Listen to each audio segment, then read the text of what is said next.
أعوذ بالله من الشيطان اللعين الرجيم. بسم الله الرحمن الرحيم. الحمد لله ذي المن والإحسان وذي العز والسلطان الذي خلق الإنسان وعلمه البيان. والحمد لله الذي نور قلوبنا بولاية محمد وآل محمد. والحمد لله الذي نور قلوبنا بمصائب الحسين وأولاد وأصحاب الحسين. الحمد لله الذي علا في توحده ودنا في تفرده وجلى في سلطانه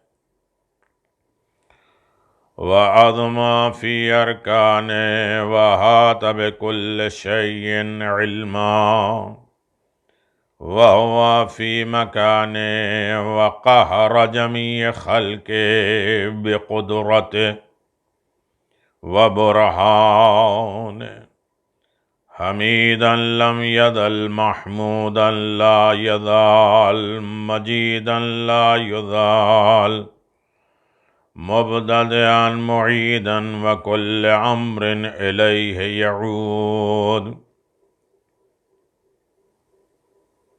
الحمد لله الذي جعلنا من المتمسكين بولاية أمير المؤمنين وأولاد المعصومين الأبرار وسيدنا ونبينا وحبيبنا وقلوبنا وطبيب نفوسنا والشفيع ذنوبنا أفضل الأولين وأشرف الآخرين والعبد المؤيد والرسول المسدد والمحمود الأحمد أبي القاسم محمد.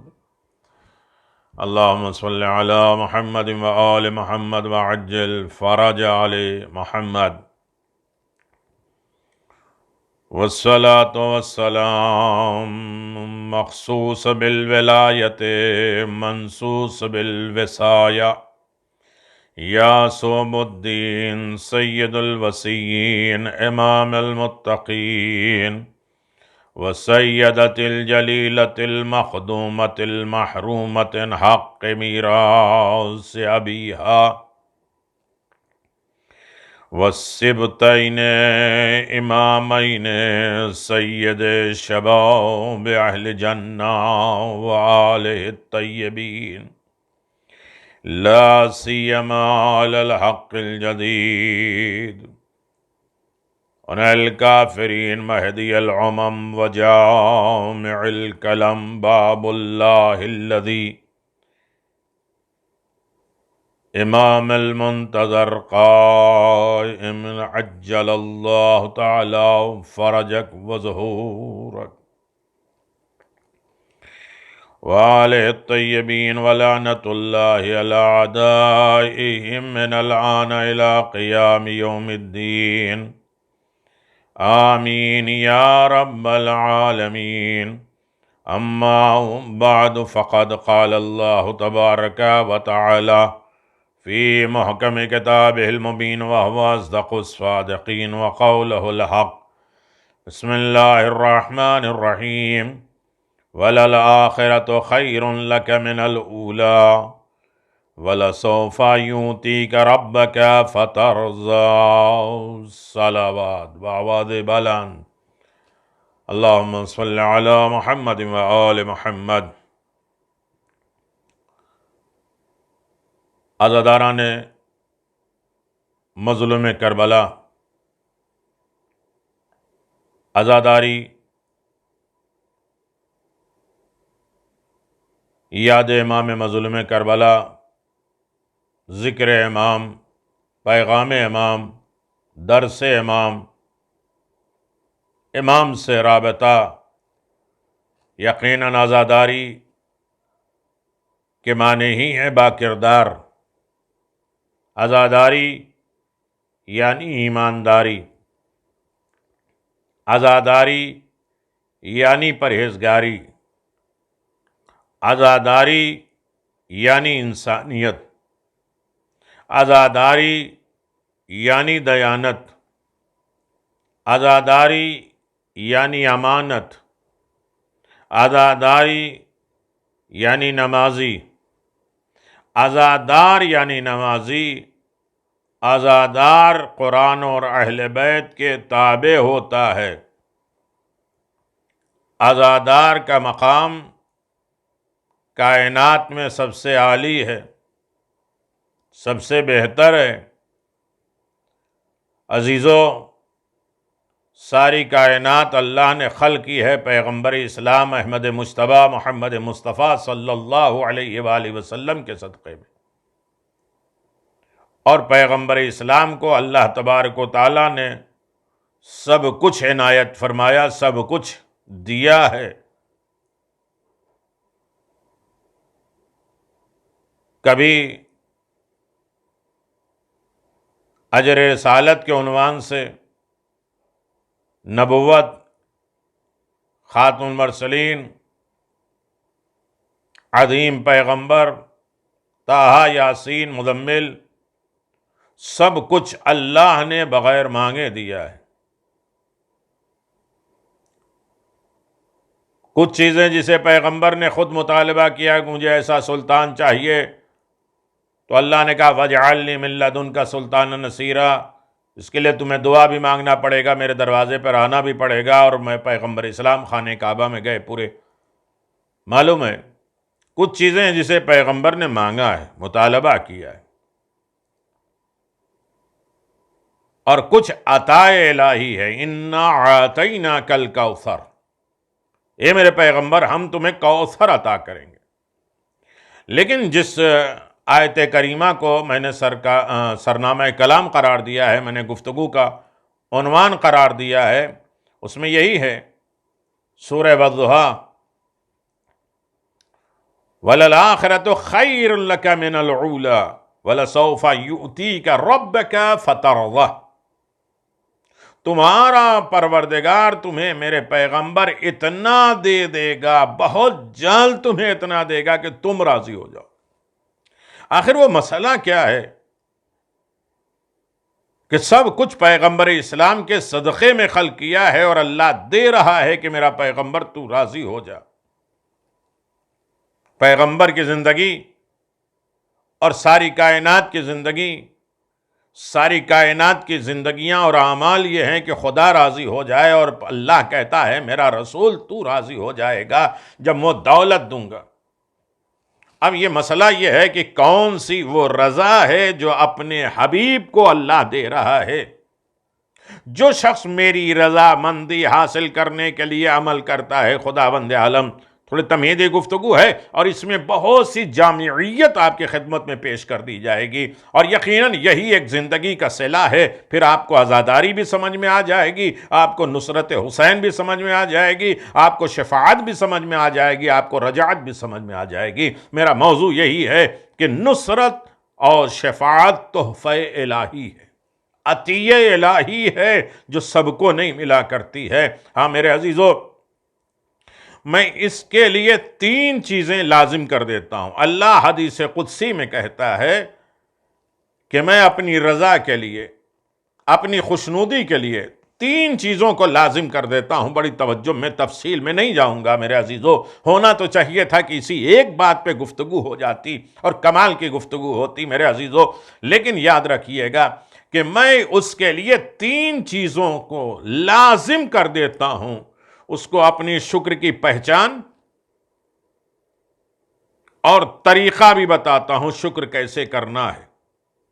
جس میں جہالت نہیں ملی ہوتی ہے۔ اس کا مطلب ہے کچھ لوگ شکر خدا کرتے تو ہیں لیکن انہیں انداز نہیں معلوم ہے، طریقہ نہیں معلوم ہے کہ شکر خدا کیسے کیا جاتا ہے۔ اس میں کہیں نہ کہیں سے جہالت شامل ہو جاتی ہے۔ کبھی تسبیح لے کر بیٹھے ہیں شکراً شکراً الحمدللہ الحمدللہ، وہ طریقہ کیا ہے جو اللہ کا شکر ادا کرے اور اس میں جہالت نہ ہو۔ دوسری چیز، اس سے اپنے ڈر کو پہچنواتا ہوں کہ خدا سے ڈرنا کیسے ہے۔ جو خدا سے ڈر جاتے ہیں، جو خدا سے ڈرتے ہیں، اس سے کل کائنات ڈرتی ہے۔ جو خدا سے نہیں ڈرتے ہیں وہ ساری مخلوق سے ڈرتے ہیں۔ اس کی بھی مثالیں موجود ہیں۔ جو خدا سے ڈرنے والے ہیں تو چاہے گہوارے میں سانپ آ جائے اسے دو حصوں میں تقسیم کر دیتے ہیں۔ جن کی خدا کا ڈر ہے اور جنہیں خدا کا ڈر نہیں ہوتا ہے وہ کہیں بھی دیکھ کے سانپ کو رونے لگتے ہیں۔ اس کا مطلب یہ ہے کہ جو خدا سے ڈرتے ہیں اس سے ساری کائنات ڈرتی ہے، اور جو خدا سے نہیں ڈرتے وہ پوری کائنات سے ڈرتے ہیں۔ آج ہمارے یہ ڈر، ہمارا یہ خوف، موت کا ڈر، تنگ دستی کا ڈر، مفلسی کا ڈر، یہ بیماری کا ڈر، یہ خرابی کا ڈر، یہ ساری ڈر کیوں ہے؟ اس لیے کہ ہم خدا سے نہیں ڈرتے ہیں۔ اگر خدا وند عالم کی ذات سے ہم ڈرنا شروع کر دیں، توکل پروردگار پیدا ہو جائے، خدا کی ذات پہ بھروسہ پیدا ہو جائے، یہ ایک موضوع ایک الگ ہو جائے گا۔ لیکن اللہ کہتا ہے کہ جب میں اس کو اپنے شکر کی پہچان اور طریقہ بتا دیتا ہوں جس میں جہالت نہیں ہے، اور اپنا ڈر کی پہچان کرا دیتا ہوں جس میں بھول اور چوک نہیں ہے۔ کبھی ہم مجلس میں بیٹھے ہیں تو خدا کا ڈر، امام کا ڈر، ان کی محبت ہوتی ہے۔ مجلس سے باہر نکلے تو یہ سارا ڈر ختم ہو گیا۔ مسجد سے باہر نکلے تو عوام بندے بن گئے۔ اب ہم گھروں میں مجلس کر رہے ہیں، ہم اپنے گھروں میں امام بارگاہ سجا رہے ہیں، ہم اپنے گھروں میں امام حسین کو بلا رہے ہیں، تو ہر لمحے سوتے جاتے کھاتے پیتے یاد حسین، ذکر حسین ہی ہونا چاہیے کہ امام حسین نے کھانے کا طریقہ کیسے بتایا ہے، امام حسین نے گھروں میں رہنے والی زندگی کیسے گزاری ہے، ایک دوسرے کے ساتھ ریلیشن شپ کیسے رکھنا ہے، ایک دوسرے کے ساتھ تعلقات کیسے رکھنا ہے، زبان کھولنا ہے تو کیسے، زبان بند رکھنا ہے تو کس عالم میں۔ یہ وہ کیا ہے؟ یہ ڈر ہے، خوف ہے۔ میرے عزیزوں، یقیناً بہت باتیں ہو سکتی ہیں، اور اس کے بعد اس کو اپنی نعمت کی توفیق دیتا ہوں جس کی وجہ سے وہ میری محبت کرتا ہے۔ تین چیزیں ہیں رضا الہی کا، کہ میں اسے اپنے شکر کی پہچان دیتا ہوں تاکہ وہ جہالت کی طرح شکر نہ ادا کرے، میں اسے اپنے ڈر کی پہچان کراتا ہوں تاکہ وہ بھول نہ جائے، اور میں اسے شکر کی منزل پہ لے کے جاتا ہوں، ڈر کی منزل پہ لے کے جاتا ہوں، اور اس کو اپنی محبت کی توفیق دے دیتا ہوں، تحفے میں دے دیتا ہوں، جس کی وجہ سے میری محبت کو میری مخلوق کی محبت پہ ترجیح دیتا ہے۔ یعنی بیٹے کی محبت سے زیادہ میری محبت ہے، اولاد کی محبت سے زیادہ میری محبت ہے، ماں باپ کی محبت سے زیادہ مجھ سے محبت کرتا ہے۔ کسی اور سے محبت کرنے، دولت و سرمایہ سے محبت کرنے سے پہلے مجھ سے محبت کرتا ہے۔ یہ تین دولتیں اللہ کہتا ہے کہ میں شکر پہچان کراتا ہوں، میں ڈر کی پہچان کراتا ہوں، اور سب کے ریزن ہے شکر ایسے کراتا ہوں تاکہ اس میں جہالت شامل نہ ہو جائے۔ توجہ کریے گا میرے عزیزوں، میں ریپیٹ کر رہا ہوں، شکر میں ایسے پہچان کراتا ہوں تاکہ اس میں کسی طریقے کی جہالت شامل نہ ہو۔ ہر انسان عقل مند ہے، اس بات کو سمجھے گا۔ ہر روٹین کی زندگی میں دیکھیے کہ کہاں کہاں انسان رسم و رواج کے اعتبار سے جہالت کو شامل کر دیتا ہے، باتوں اور گفتگو میں، معاملات میں، کاروبار میں، مسئلے میں، ہر جگہ شکر تو کرتا ہے لیکن کہاں کہاں جہالت شامل کر لیتا ہے۔ خدا کا ڈر بھی تو ہوتا ہے لیکن کبھی کبھی بھول بھی جاتے ہیں، اور اس کے بعد خدا سے محبت بھی ہوتی ہے لیکن اپنی خواہش کے آگے اس کی محبت نہیں ہے، اپنے آرام کے آگے اس کی محبت نہیں ہے، اپنے گھر والوں کے محبت کے آگے خدا کی محبت نہیں ہے۔ اللہ کہتا نہیں، میں ایسی محبت تمہیں دینا چاہتا ہوں تاکہ مخلوق کی محبت سے میری محبت اونچی رہے۔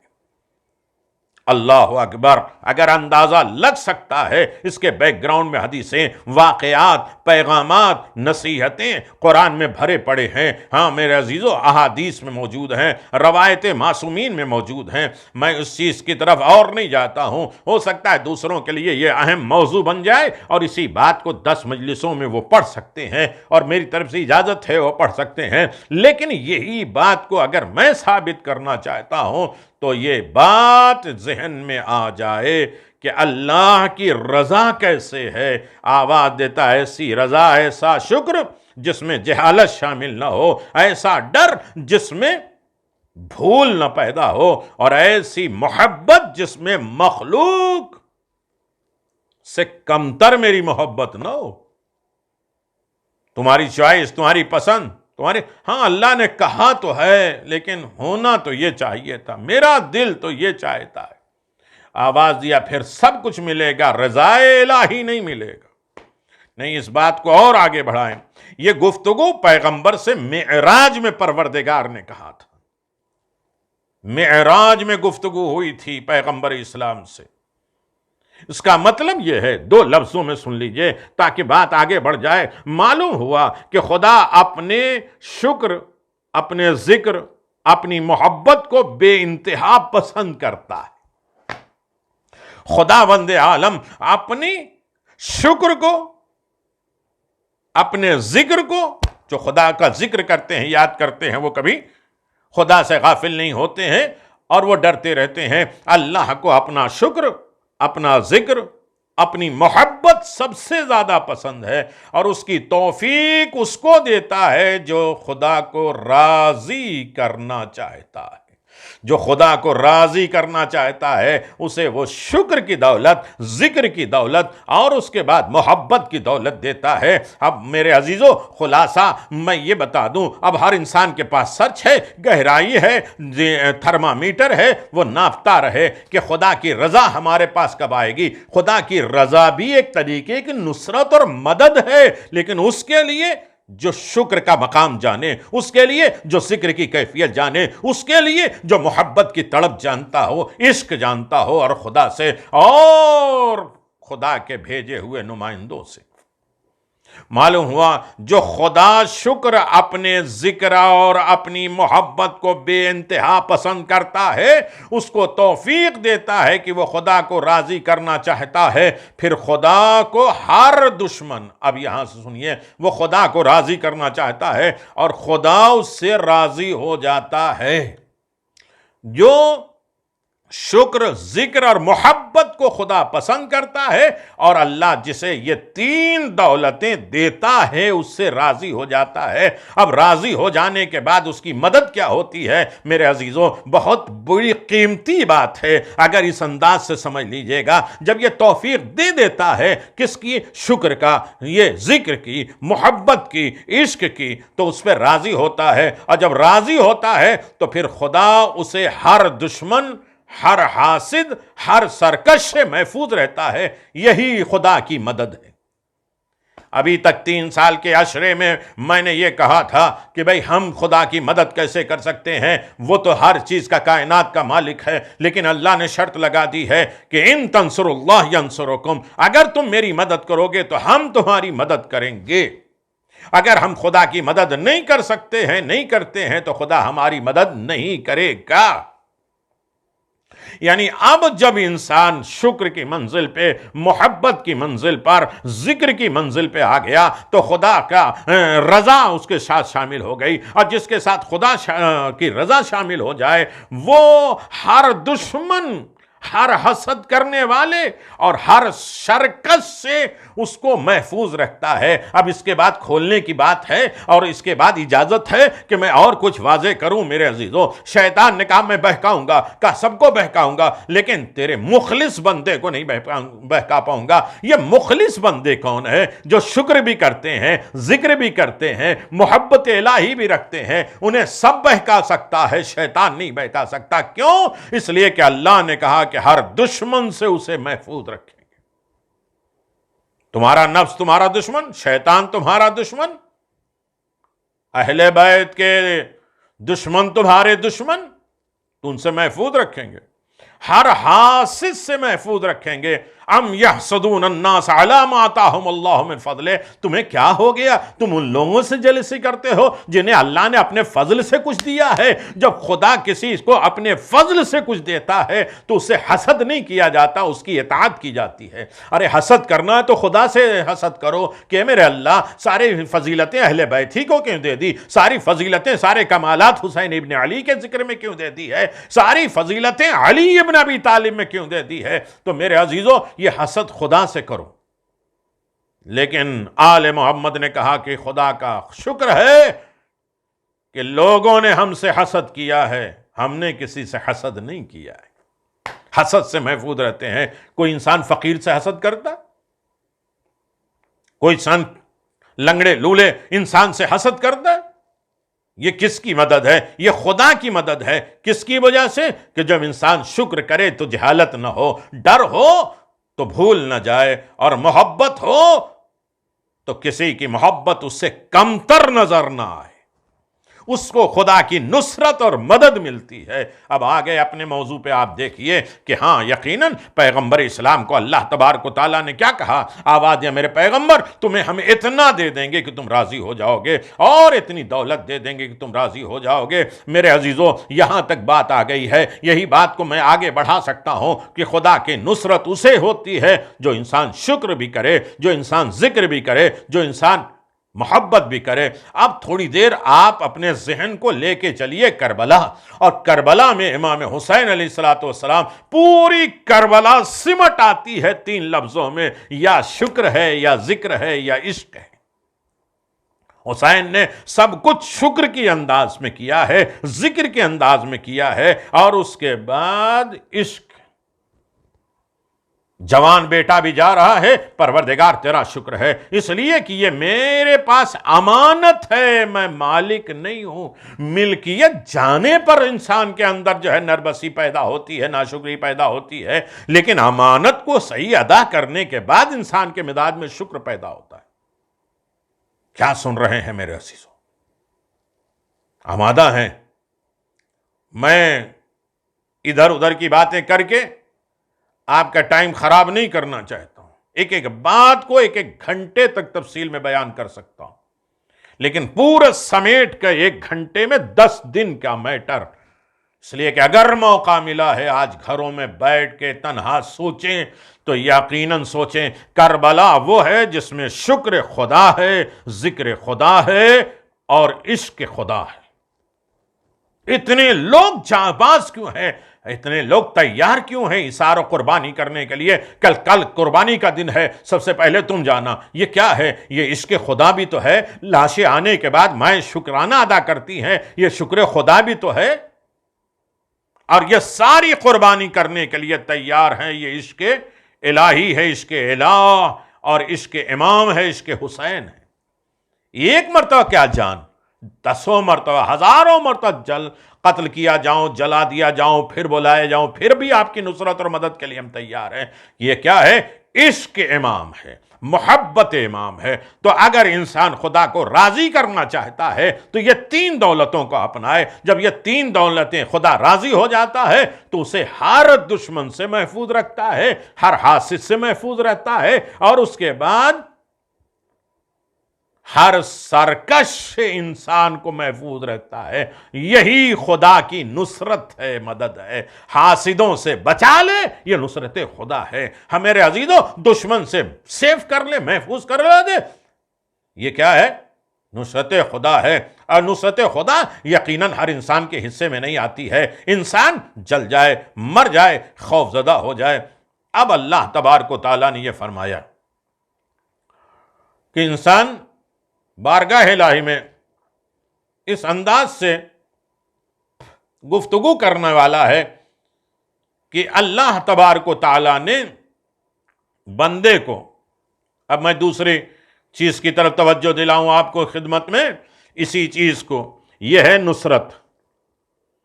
یہ سب کو نہیں ملتی، میں نے کہا نا، نصرت اور شفاعت یہ عطیہ الہی ہے، خدا کا تحفہ ہے، گفٹ ہے، اور خدا جسے چاہے دے۔ لوگ اعتراض کر رہے تھے کہ جناب ابراہیم ہی کے نسل میں ساری نبوت، آپ اعتراض کرنے والے کون ہیں؟ ساری امامت امام حسین کی نسل میں آپ کی دولت ہے، یہ تو تحفہ الہی ہے، یہ تو ایکسیپٹ کرنا ہے۔ جب اللہ نے دیکھا کہ یہ ساری دولتیں جو ہے وہ ایکسیپٹ نہیں کرنے کے لیے تیار ہیں، تو یاد رکھیے نہ نصرت کا تحفہ میں انہیں دوں گا، نہ شفاعت کا تحفہ انہیں دوں گا۔ پیغمبر اسلام احمد مجتبی محمد مصطفیٰ صلی اللہ علیہ وآلہ وسلم کا ارشاد گرامی ہے، لِكُلِّ نَبِيٍّ دَعْوَةُ دُعَائِهِ قَدْ سُئِلَ۔ ہر نبی کے لیے ایک خصوصی دعا، ایک مین پرسنل دعا جو اسی نبی کے لیے مخصوص ہے۔ آج ہم قرآن میں پڑھتے ہیں اس نبی نے یہ دعا کی، اس نبی نے یہ دعا کی، اس نبی کی یہ دعا کی خصوصیت ہے، ابراہیم کی دعا کی خصوصیت یہ ہے، یونس نے اس طرح دعا کیا ہے، نوح نے اس طرح دعا کیا ہے۔ ہر نبی کی دعا ایک خصوصیت ہے، خاص اسی نبی کے لیے اللہ نے وہ دعا دی ہے۔ ہمارا مسئلہ یہ ہے کہ ہم منبر پہ بیٹھے ہیں، ایک آیت کو بیان دیا کہ اس آیت کو یہ پڑھو اتنی مرتبہ یہ فائدہ ہوگا۔ ارے امام حسین کے پاس جاتے ہیں، آل محمد کے پاس جاتے ہیں، ہر انسان کو ایک ہی دوا نہیں دیتے ہیں، ہر انسان کو ایک ہی علاج نہیں بتاتے ہیں، کس کے لیے کیا سوٹ کرتا ہے، کس کے لیے کیا مسئلہ ہے وہ بھی تو جاننا چاہیے۔ لیکن ہمارا مسئلہ یہ ہے کہ ہم بہت زیادہ کامیاب اس وقت ہوتے ہیں جب ہم ممبروں کو بزنس اور کاروبار بنا لیتے ہیں۔ اس آیت اس تسبیح کا یہ فائدہ، یہ پڑھو تو یہ ہو جائے گا، وہ پڑھو تو وہ ہو جائے گا۔ سب کے لیے سب چیزیں نہیں ہے، ہر نبی کی دعا الگ ہے، ہر زمانے کی دعا الگ ہے۔ میرے عزیزوں، میں کسی اور کے اوپر نہیں کہہ رہا ہوں، میں اپنے اوپر کہہ رہا ہوں۔ بس اتنی بات توجہ کر لینا چاہیے کہ بالکل اسی کو جو ہے فالوور نہ بن جاؤ جو تسبیحات بانٹے، آیتیں بانٹیں، اور جو اس کے بعد کاروبار بنا دے پورے دین اور مذہب کو۔ ہم شاد رہتے ہیں۔ پیغمبر اسلام جا کے دیکھ لیجئے کہ بہار الانوار 73 میں ہر نبی کے لیے اللہ نے ایک دعا مخصوص رکھی۔ کیوں؟ ہر نبی کے لیے معجزہ الگ کیوں؟ ہر نبی کے زمانے کے حالات کیوں الگ؟ ہر امام کے زمانے میں کیفیت الگ کیوں؟ ہر زمانے کے امام کے دشمنوں کی فکریں کیسی ہیں؟ تو انسان کی بیماری پہلے دیکھے، پھر اس کے بعد اس کے علاج کی طرف آمادہ ہو۔ کون سی دوا کسے سوٹ کرتی ہے؟ آمادی ہر نبی کے لیے ایک دعا ہے جو اس کے لیے مخصوص ہے، ہر نبی کے لیے جس کے ذریعے وہ دعا مانگ چکے ہیں سارے نبی، اور ایک سوال وہ کر چکے ہیں جو دعا کے ذریعے ہے۔ جب میں نے اپنی دعا قیامت کے دن کے لیے چھپا کے رکھ دیا، ہر نبی کو اللہ نے ایک پاور دیا، ایک دعا مانگا ہے، ہر نبی نے اپنے زمانے میں وہ دعا مانگ لی ہے، لیکن جو مجھے پروردگار نے دعا کرنے کا اختیار دیا ہے، میں نے اسے چھپا کے قیامت کے لیے رکھ دیا ہے۔ اللہ اکبر! میرے حبیب، میرے رسول، میرے خاتم المرسلین یہ بات بتاتے ہیں کہ جو اللہ نے مجھے خصوصیت دی ہے دعا کی اور دعا کی دی ہے، میں نے اسے استعمال نہیں کیا ہے۔ سارے نبیوں نے تو یوز کر لیا، استعمال کیا، دعا مانگ لیا ہے، لیکن میں نے اس دعا کو چھپا لیا ہے، بچا لیا ہے، آخرت کے لیے بچا لیا ہے۔ اللہ نے مجھے بھی ایک خصوصی دعا عطا فرمائی ہے، جس دعا کو میں نے قیامت تک کے لیے محفوظ کر لیا ہے، اپنی امت کے مومنین کی شفاعت کے لیے میں نے اسے بچا کے رکھا۔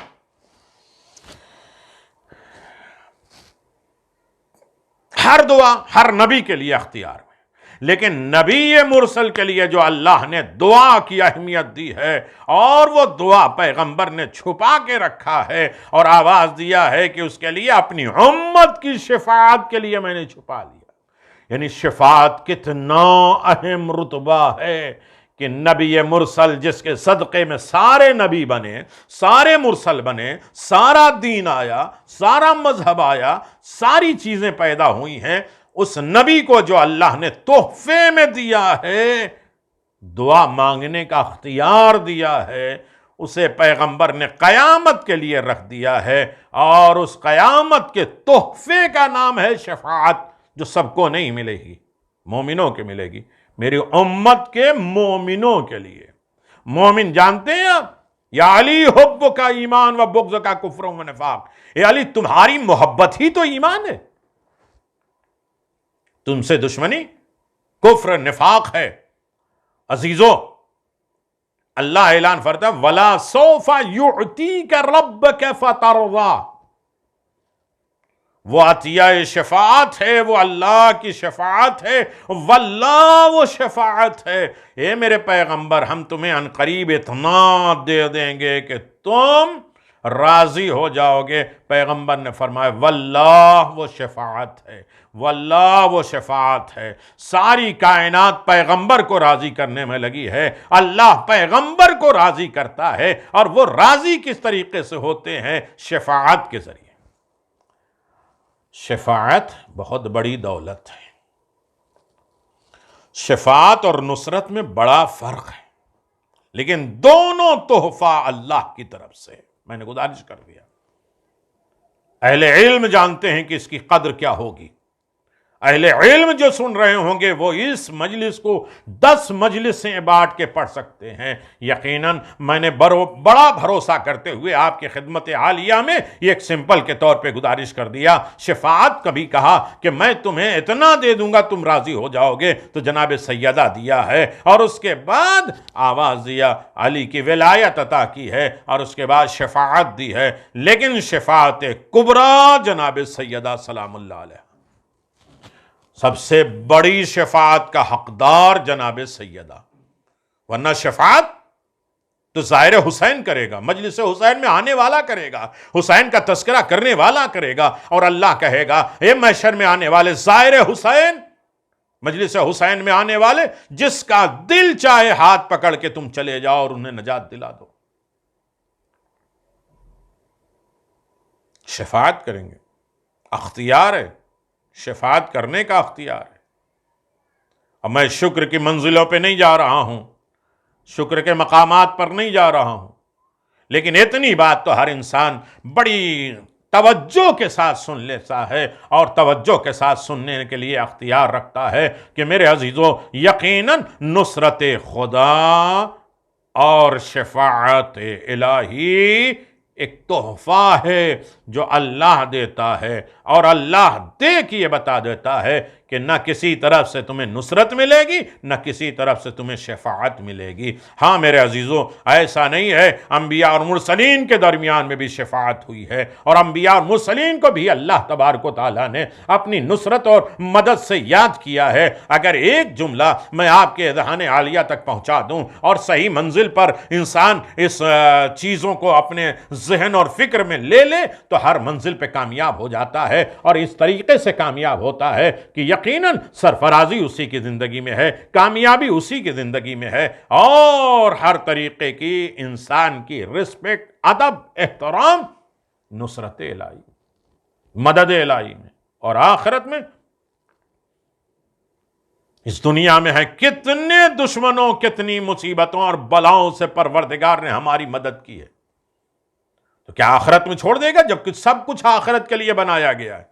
یہ دنیا ہی آخرت کے لیے بنائی گئی ہے. جو یہاں بو گے وہاں کاٹو گے. اگر دنیا میں خدا مددگار ہے، مدد کرتا ہے، تو کیا آخرت میں چھوڑ دے گا؟ شفاعت کرے گا، شفاعت کرے گا. شفاعت معصومین کی نہیں ہوگی، گناہگاروں کی ہوگی.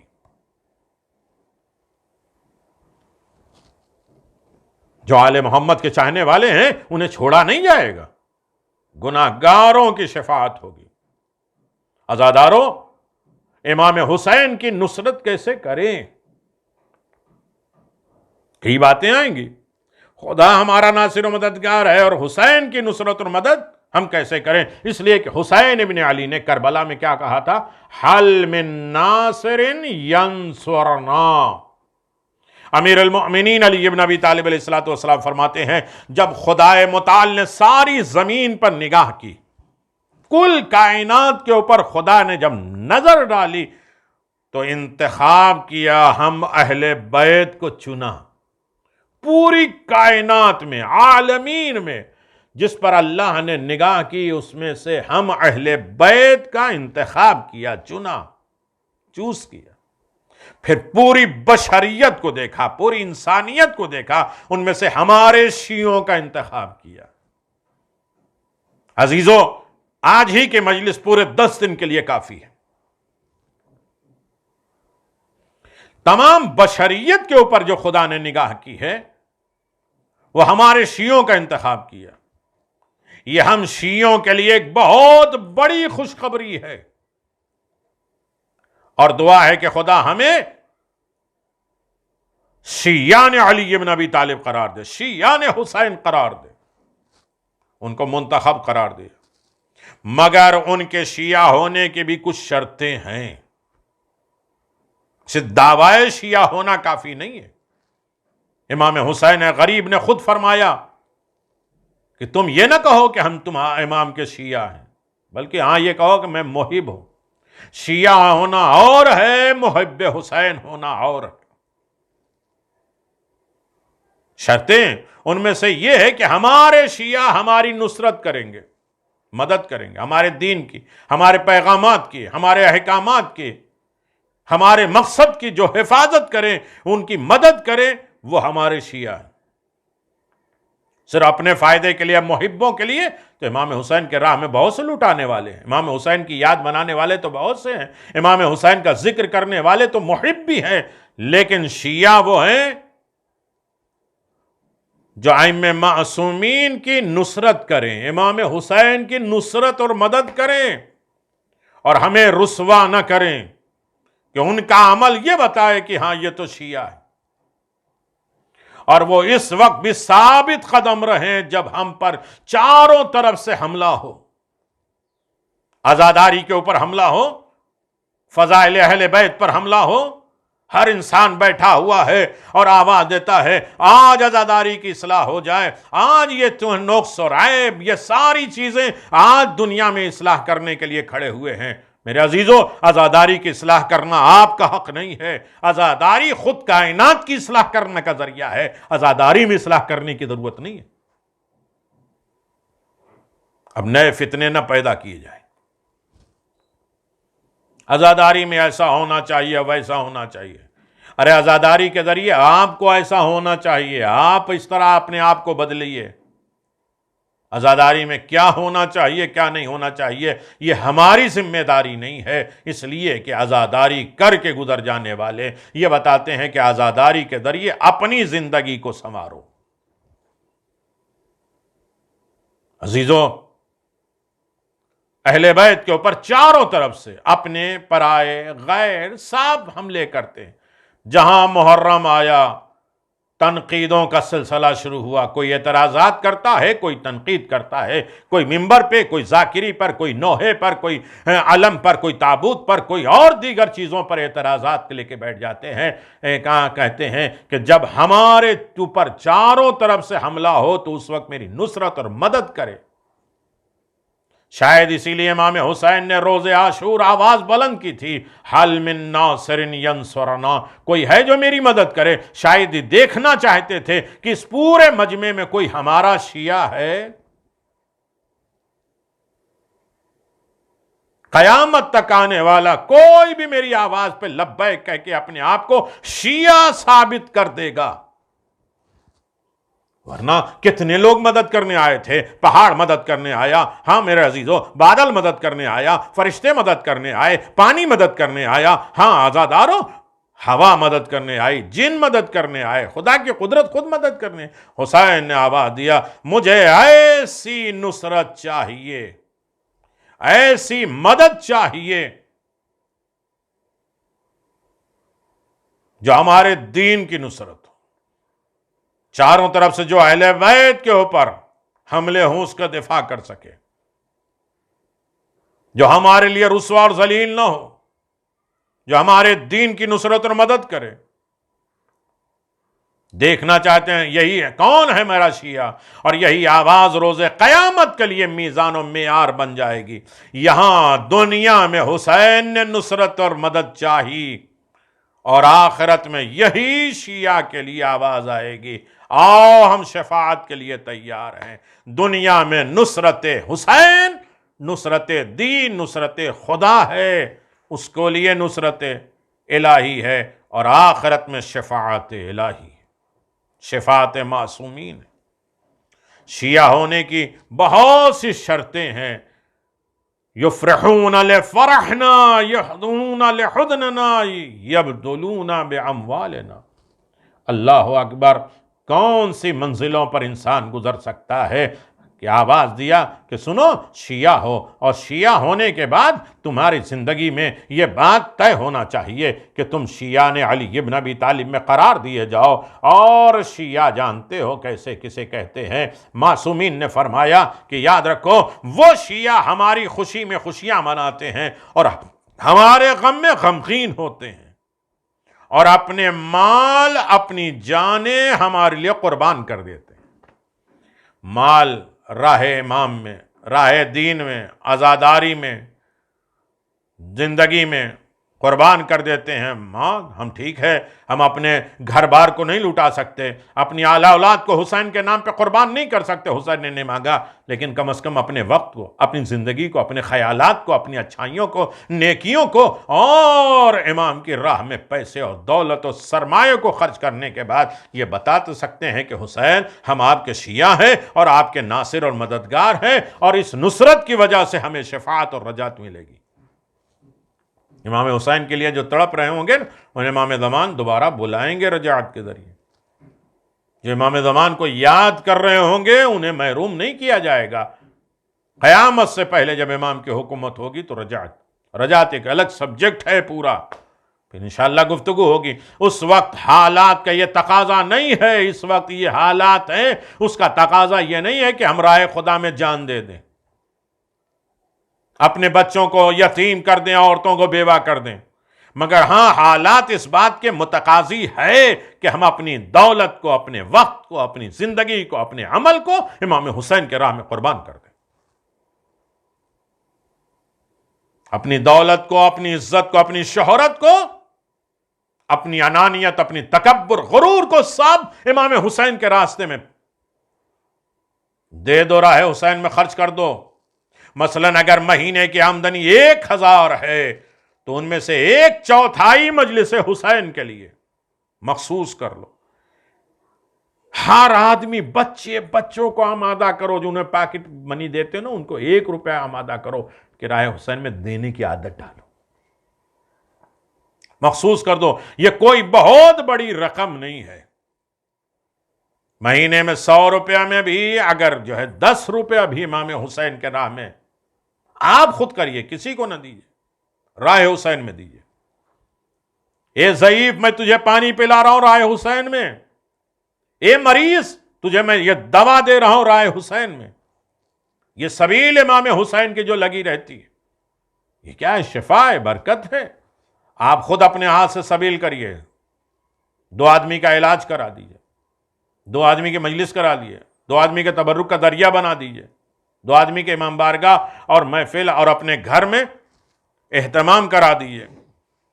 اب یہ ساری چیزیں ہر انسان کرتا ہے، جانتا ہے، مجھے صرف تذکر اور یاد دہانی کرانا تھا جو آپ کے ذہن میں عالیہ میں نے پہنچا دیا ہے۔ ہاں میرے عزیزوں، پھر سالانہ اس رقم کو امام حسین کے راہ میں خرچ کرنا، اگر اس کے انعقاد سے محروم رہا تو گویا امام حسین کو اپنے مال میں شریک کرنے سے انسان محروم رہا۔ کچھ نہ کچھ مال تو امام حسین کے راہ میں دو۔ ادارے اور وقف کے ذریعے تو ہوتی ہے، ہمارا ذاتی حصہ امام حسین کی زندگی میں کیسا صرف کریں۔ اگر اس کے انعقاد سے محروم ہیں تو راہ حسین میں دولت دینے سے محروم رہیں۔ جس مال و ثروت میں امام حسین اور باب الحوائج شریک نہ ہو تو یہ دنیا اور آخرت دونوں میں کام آنے والا نہیں ہے، اور جس مال میں حسین اور باب الحوائج عباس شامل ہو جائیں، انہیں دنیا کے ہر مصیبت، مال کی آفت، جان کی آفت، زندگی کی آفت، عزت کی آفت، شہرت کی آفت، ساری آفتوں سے وہ محفوظ رہیں گے۔ یبذلون اموالهم وانفاسهم فیما اولئک منا وعلینا۔ امام نے فرمایا میرا شیعہ کون ہے؟ وہ لوگ جو اپنے مال اپنی جان ہماری راہ میں صرف کر دیں وہ ہم میں سے ہیں، اور ہم ان کی طرف سے ہیں، ہماری ہی طرف سے انہیں آنا بھی ہے، وہ ہمارے ہیں اور ہماری طرف پلٹ کے آنا ہے۔ عزیزو، یقیناً گفتگو بہت لمبی ہو سکتی ہے اگر انسان اس کی طرف توجہ کرے۔ ہاں میرے عزیزو، یہ نصرت حسین ہے، شیعہ نصرت حسین کے لیے تیار ہیں، شیعہ ہی نصرت حسین کریں گے۔ اب آخر میں نصرت حسین کریں گے تو حسین کی نصرت کا نتیجہ کیا ہوگا، حسین ابن علی کی مدد کا طریقہ کیا ہوگا؟ ہاں میرے عزیزو، سید عالم دین کی شفاعت ہے، اور شفاعت معصوم کرائیں گے، خدا کرائے گا۔ خدا نے یہ تحفہ دیا ہے، یہ حق خدا کا ہے، اور خدا جسے چاہتا ہے یہ شفاعت کا حق دے دیتا ہے۔ من ذا الذی یشفع عندہ الا بإذنہ یعلم ما بین ایدیہم۔ شفاعت تو میرے ہاتھ میں ہے، جسے چاہے دیں۔ نصرت تو خدا کرتا ہے، جس کے ذریعے چاہے کرا دے، چاہے وہ علی کے ذریعے کرا دے یا امام معصومین کے ذریعے کرا دے۔ ایک سید عالم دین کی شفاعت، آیت اللہ سیلانی بیان کرتے ہیں کہ شہر تبریز کے دو بھائی جو کہ سید تھے، ایک تاجر تھا، تجارت بزنس کرتا تھا، دوسرا عالم دین تھا، دونوں بھائی مستطیع ہو گئے حج کے لیے، صحت مند ہیں، مال آ گیا، وقت ہو گیا، حالات ہو گئے، اس وجہ سے نہیں، یہ سخت بیماری کی وجہ سے حج کینسل ہوا، تو وہ مجبوری ہے۔ اس ساری استطاعت انسان کے اندر آ گئی، 5 طریقے کی استطاعت۔ لہذا ہم دونوں بھائیوں کو اس سال حج پر جانا چاہیے۔ عالم دین نے کہا کہ آپ اس سال حج کا فریضہ ادا کر لیں بھائی، میں انشاءاللہ اگلے سال چلا جاؤں گا، کیونکہ اس سال بہت زیادہ مجالس ہیں، مجلس حسین مجھے پڑھنا ہے، جس کی وجہ سے مجھے بالکل فرصت نہیں ہے۔ برادر تاجر فریضہ حج سے فارغ ہو گئے، جو بزنس والے بھائی تھے انہوں نے حج کا فریضہ ادا کیا، حج ہو گیا، ہاں، لیکن عالم دین کو آئندہ سال زندگی نے موقع نہیں دیا،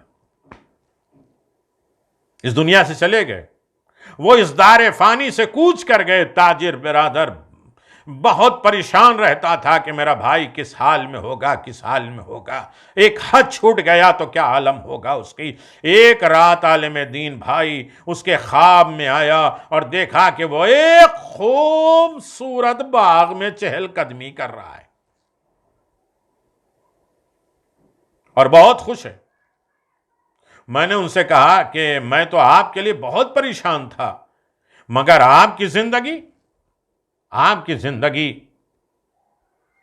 اچھی جا رہی ہے، اس کی وجہ کیا ہے؟ آپ کی زندگی بڑی اچھی جا رہی ہے، اس کی وجہ کیا ہے؟ بھائی نے جواب دیا کہ مرنے کے بعد میرے پاس فرشتہ حساب کرنے کے لیے آیا، اور ترک فریضہ حج کی وجہ سے مجھے ایک ایسی جگہ ڈال دیا گیا کہ تم نے حج نہیں کیا ہے، حج کے فریضے کو چھوڑ دیا، دوسری مصروفیت کی وجہ سے تمہیں ایک دوسری جگہ ڈال دیا ہے، اور جو تاریک ہے، اندھیرا ہے، وحشت ناک ہے، بدبودار جگہ تھی۔ میں بہت پریشان ہوا، حضرت بی بی فاطمہ زہرا سلام اللہ علیہا سے توسل کرنا شروع کر دیا، اور آواز دیا، یا سیدتی یا مولاتی یا فاطمہ الزہرا اغثنی، نا توجہنا واستشفعنا وتوسلنا بک الی اللہ یا وجیہتا عند اللہ اشفعی لنا عند اللہ۔ اے بی بی، آپ تو جانتی ہیں کہ میں آپ کے مظلوم بیٹے حسین کی عزاداری کی وجہ سے اس سال حج پہ نہ جا سکا، پھر زندگی نے ساتھ نہ دیا، میرے لیے نجات فراہم کرے۔ عزادارو، اس دوران فرشتہ حساب میرے پاس آیا، حساب کا فرشتہ جو کر رہا تھا وہ میرے پاس آیا اور کہنے لگا تمہیں بی بی فاطمہ زہرا نے طلب کیا ہے، اور جب میں بارگاہ فاطمہ میں پہنچا ہوں تو بی بی کے ہمراہ مولا کائنات امیر المؤمنین تھے، اور مولا مشکل کشا سے سید کائنات نے کہا اس کی نجات کے لیے کچھ کریں، اس کی نجات کے لیے۔ اس کی نجات کے لیے کچھ کریں۔ اس نے منبر پہ بارہا امکان کی صورت میں بھی فریض حج ترک کیا۔ مرنے کے بعد اسے کیا دیا جائے؟ وہ اب چاہے یہودی، نصاری، مجوسی مرے، جو حج کو چھوڑ دے، نجات کے لیے کچھ کریے۔ جناب سیدہ نے کہا مولا کائنات سے، اس نے منبر سے بار بار کہا ہے کہ جو حج چھوڑ دے وہ یہودی اور نصرانی اور مجوسی مرے گا۔ امیر المؤمنین نے فرمایا اس کی نجات کے لیے تنہا ایک راستہ ہے، آپ اپنے فرزند مہدی سے کہیں کہ اس سال ان کی نیابت میں حج کریں۔ عزاداری کرنا، عزاداری میں ذکر کرنا، عزاداری سننا آسان نہیں ہے۔ اس نے عزاداری حسین کے لیے حج کو چھوڑ دیا تھا۔